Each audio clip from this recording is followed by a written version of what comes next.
Assalamualaikum warahmatullahi wabarakatuh. Alhamdulillahirabbil alamin wassalatu wassalamu ala asyrafil mursalin wa ala alihi thayyibin wa ashabihi al-ghurril mayamin wa man tabi'ahum bi ihsanin ila yaumiddin. Asyhadu an la ilaha illallah wahdahu la syarika lah al-malikul haqqul mubin wa asyhadu anna Muhammadan abduhu wa rasuluhu an-nabiyul amin. Ya ayyuhalladzina amanu ittaqullaha haqqa tuqatih wa la tamutunna illa wa antum muslimun, amma ba'd. Alhamdulillah, kita bersyukur kepada Allah Subhanahu wa taala. Pagi ini kembali Allah berikan kepada kita kemudahan untuk duduk di majelis ini setelah kita melaksanakan ibadah fardu subuh. Semoga Allah Subhanahu wa taala menerimanya dan menjadikannya dalam timbangan kebaikan kita. Salawat serta salam semoga senantiasa kita sampaikan kepada junjungan kita Nabi besar Muhammad sallallahu alaihi wasallam. Mudah-mudahan kita mendapatkan syafaatnya nanti pada hari kiamat, pada hari di mana tidak lagi berguna harta dan kekayaan, hari di mana tidak lagi bisa dibanggakan jabatan dan kedudukan, dan tidak lagi bisa dibanggakan anak dan keturunan, kecuali orang-orang yang datang kepada Allah dengan hati yang penuh keimanan tanpa kesyirikan, hati yang penuh keyakinan tanpa keraguan. Ahibati fillah, kaum muslimin dan muslimat, kembali kita melanjutkan wasiat-wasiat Rasulullah sallallahu alaihi wasallam. Kita masuk pada wasiat yang ke-10 tentang fadlus siyam, keutamaan berpuasa.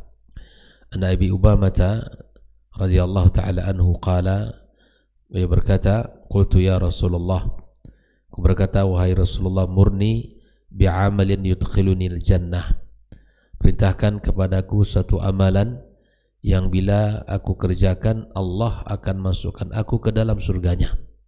Qala, Nabi alaihissalatu wassalam menyebutkan, alaika bis-saum, hendaklah kamu berpuasa. Fa innahu la idlalah, sesungguhnya puasa itu tidak ada yang bisa menandinginya. Ya.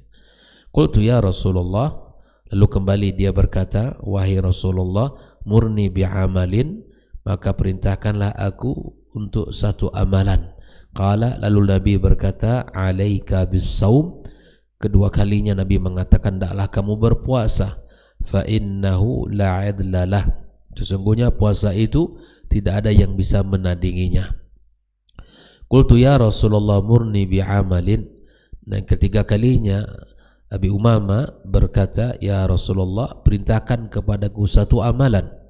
Qala, dia berkata, alaika bis-saum fa innahu la mithlalah, hendaklah kamu berpuasa, sesungguhnya puasa itu tidak ada yang semisal dengannya dalam pahala, dengan kebaikan, dengan keberkahan dan seluruh, yang tidak ada yang bisa menandinginya. Rawahun Nasa'i wa Ibnu Huzaimah di dalam sahihnya. Di dalam riwayat yang lain, dalam riwayat An-Nasa'i, qala ataitu Rasulullah sallallahu alaihi wasallam, Abi Umamah berkata, aku mendatangi Rasul sallallahu alaihi wasallam.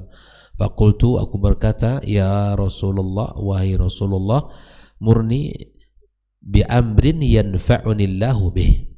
Kalau tadi bahasanya murni bi'amalin, perintahkan kepadaku satu amal. Kalau di sini, ya Rasulullah, murni bi'amrin, perintahkan kepadaku satu perkara, yanfa'unillahu bih, yang semoga bermanfaat bagiku ya bila aku kerjakan insyaallah. Qala alaika bisyam, hendaklah engkau berpuasa. Fa innahu la mithlalah. Ini riwayat yang kedua. Ketiga, di dalam Sahih Ibnu Hibban, dia berkata, qultu ya Rasulullah murni bi'amrin yanfa'anillahu bih, alaika bis-saum fa innahu la mithlalah. Nah, semua itu adalah datang dari Abu Umamah, ya, la yara fi baiti dukhan naharan illa idza nazala bihim dhaif. Nah, ikhwani wa akhwati fiddin, bahwa Abu Umamah setelah mendengarkan pesan Nabi sallallahu alaihi wasallam ini, maka tidaklah terlihat di rumahnya itu ya asap api atau kobaran api atau asap yang memang menunjukkan rumah itu masak. Kalau tidak ada asap artinya mereka berpuasa. Kecuali ada tamu datang, barulah mereka menyiapkan hidangan untuk tamu tersebut. Nah, ikhwani, dari Abi Sa'id qala Rasulullah sallallahu alaihi wasallam, "Ma min 'abdin yasumu yawman fi sabilillah." Tidak ada seorang hamba yang berpuasa satu hari karena Allah, illa ba'adallahu bidzalikal yawm wajhahu 'anil nari 70 kharifa. Kecuali Allah Subhanahu wa taala akan jauhkan wajahnya dari neraka selama 70 tahun. Rawal Bukhari dan Muslim. Nah, ikhwafillah rahimakumullah. Ini semua ya hadis-hadis yang menunjukkan keutamaan apa? Keutamaan ibadah puasa. Ya, dibandingkan dengan ibadah-ibadah yang lainnya. Ya, masing-masing ibadah memiliki keutamaan. Nah, hadis-hadis yang kita bacakan tadi, di antara pesan Nabi Sallallahu Alaihi Wasallam kepada Abi Umamah, hendaklah dia berpuasa. Ketika ya, Rasulullah Sallallahu Alaihi Wasallam menjelaskan, ketika ditanya tentang amalan yang terbaik, maka Rasulullah SAW tidak menyebutkan ya salat sunnah misalnya, atau sedekah, ataupun jihad dan sebagainya. Tapi Nabi SAW menyebutkan alaika bissaum, hendaklah kamu berpuasa. Puasa menunjukkan satu kedudukan yang tinggi di sisi Allah Subhanahu wa taala, bil khusus ya untuk diri kita sendiri, kembali manfaatnya kepada kita di dunia dan di akhirat kelak. Nah, kata la idla lahu ini artinya tidak ada bandingannya. Ini menunjukkan bahwa puasa itu memiliki keistimewaan. Puasa memiliki kelebihan khusus yang tidak dimiliki oleh ibadah-ibadah yang lain. Ya, para ulama menjelaskan di antara keistimewaan puasa itu ada beberapa. Yang pertama adalah puasa adalah ibadah yang tersembunyi. Ya, artinya hanya Allah yang tahu. Ya, ibadah puasa itu ibadah yang tersembunyi. Bisa saja Pak Yogi bilang kepada fulan, kamu puasa? Iya, ya kan? Tapi ternyata, nah, baru makan gitu. Dia bisa memperlihatkan secara zahir dia lapar atau haus, tapi siapa yang tahu? Hanya Allah Subhanahu wa taala. Maka oleh karenanya puasa ini memiliki keistimewaan, karena dia merupakan ibadah yang tersembunyi. Orang bisa berpura-pura lapar, orang bisa berpura-pura haus, tapi siapa yang tahu hakikatnya dia baru makan dan baru minum? Hanya Allah Subhanahu wa taala. Atau siapa yang tahu sebenarnya kalau dia benar-benar lapar atau benar-benar haus? Hanya Allah. Karenanya dia memiliki keistimewaan, karena dia termasuk ibadah yang tersembunyi. Yang kedua, puasa itu menuntut kesabaran yang tinggi. Bayangkan dari terbit fajar kita tidak makan minum sampai nanti terbenam matahari. Ya, butuh kesabaran yang tinggi ya, dari menahan waktu berpuasa. Yang kedua, lebih daripada itu, menahan syahwat. Ya, menahan syahwat dari hal-hal yang halal. Kita dilarang selama berpuasa. Di siang hari misalnya kita berpuasa, makan tak boleh, minum tak boleh, dan hal-hal lain yang mubah dalam wudhu keluarga itu tidak boleh, kecuali nanti setelah kita berbuka puasa. Dan karenanya puasa memiliki keistimewaan karena dia menuntut kesabaran yang tinggi. Yang ketiga, puasa membersihkan jiwa. Puasa membersihkan jiwa. Nabi SAW memberikan pesan kepada anak muda, ya ma'syar syabab, man istata'a bikumul ba'ata falyatazawwaj. Wahai anak muda, bila mana kalian sudah mampu, memiliki kemampuan secara fisik, kemampuan secara ekonomi, secara batin, maka antum dianjurkan untuk menikah. Bila mana tidak mampu menikah, hendaklah dia berpuasa. Karena puasa itu bisa menahan dirinya, menahan syahwatnya, membersihkan jiwanya. Ya. Dan ibadah puasa ini memang bisa menundukkan hawa nafsunya dan melatih keikhlasannya. Yang keempat, pahalanya tidak berbatas. Puasa itu tidak sama antara satu dengan yang lain, memiliki perbedaan-perbedaan yang sangat tergantung kondisi dia bagaimana menjalankan hari-hari puasa. Sehingga para ulama membagi puasa beberapa tingkatan, Pak Yogi. Kalau tingkat yang paling rendah, puasa orang awam. Apa itu?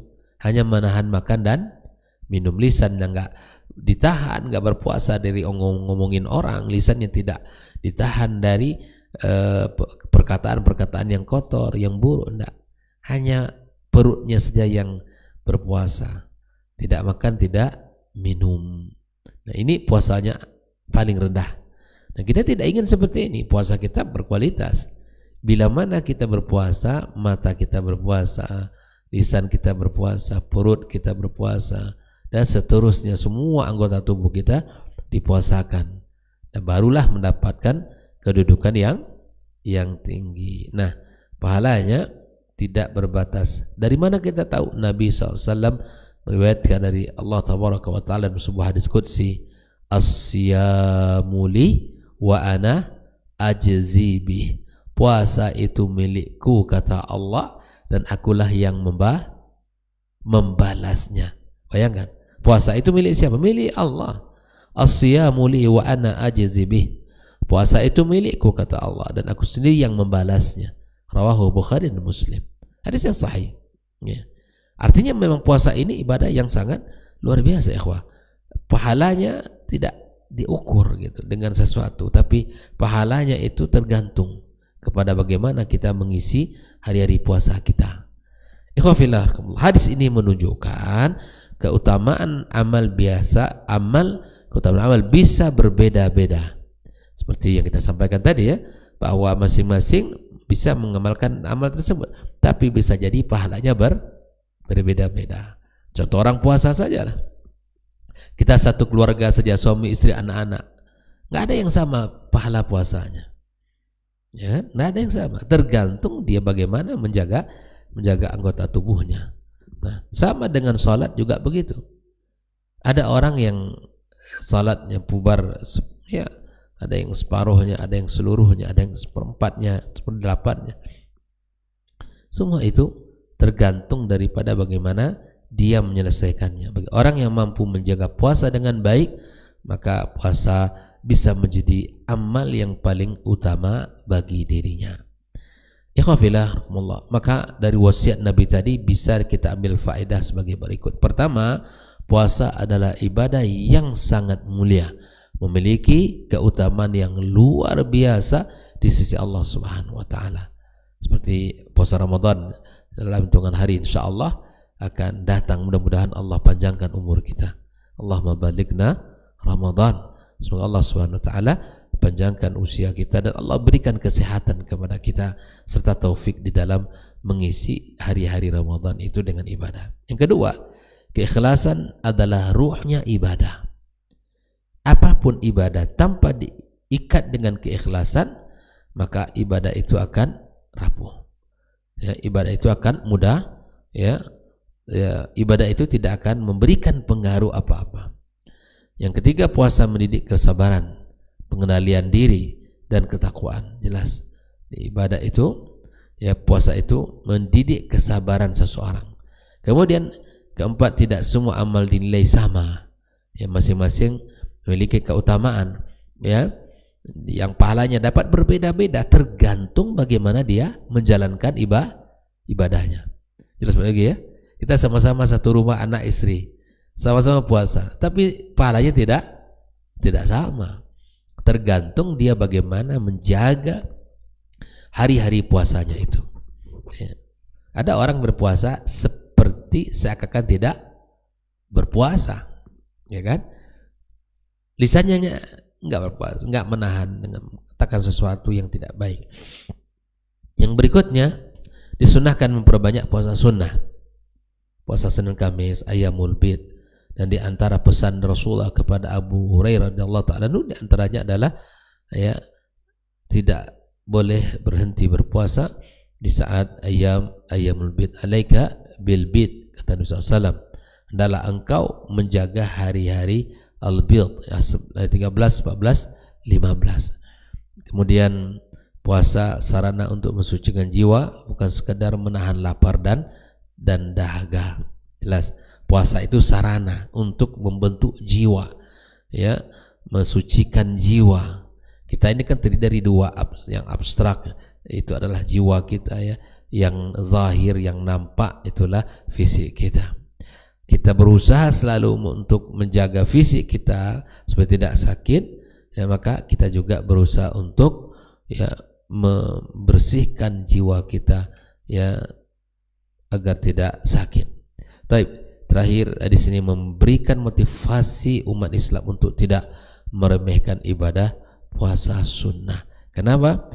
Karena Nabi SAW mengatakan yang puasa karena Allah Subhanahu wa ta'ala, satu hari karena Allah dia berpuasa, Allah jauhkan dengan puasanya itu 70 tahun dari neraka. Allahu Akbar. Nah, oleh karena itu, ahibati fillah, inilah beberapa pesan kita bahwa apa yang disampaikan Nabi SAW ini sesuatu yang luar biasa. Nabi tidak akan berikan wasiat kepada sahabat kecuali wasiat itu penting, ya.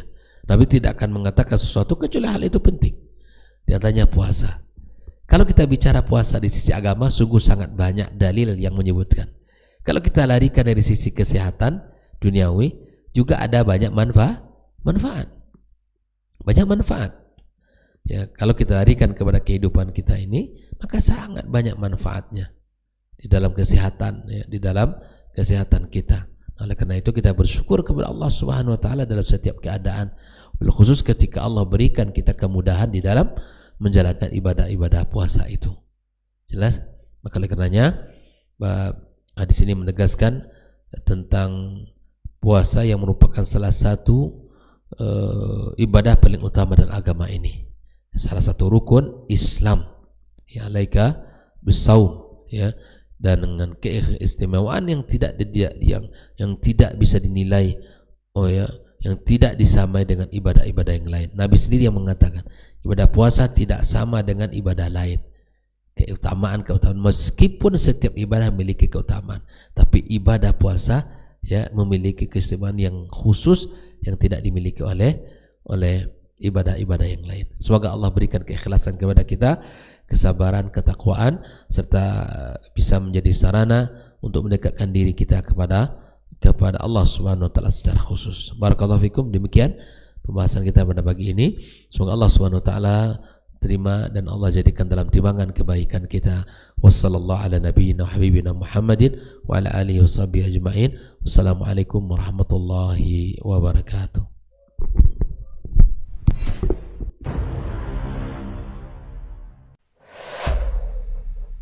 Dunia dan seisinya ini bagi Allah tak sama nilainya dengan sebelah sayap lalat.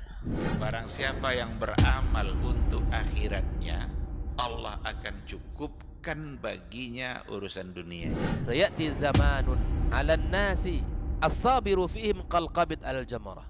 Akan ada satu masa di akhir zaman yang berpegang teguh dengan agamanya seperti orang yang sedang memegang bara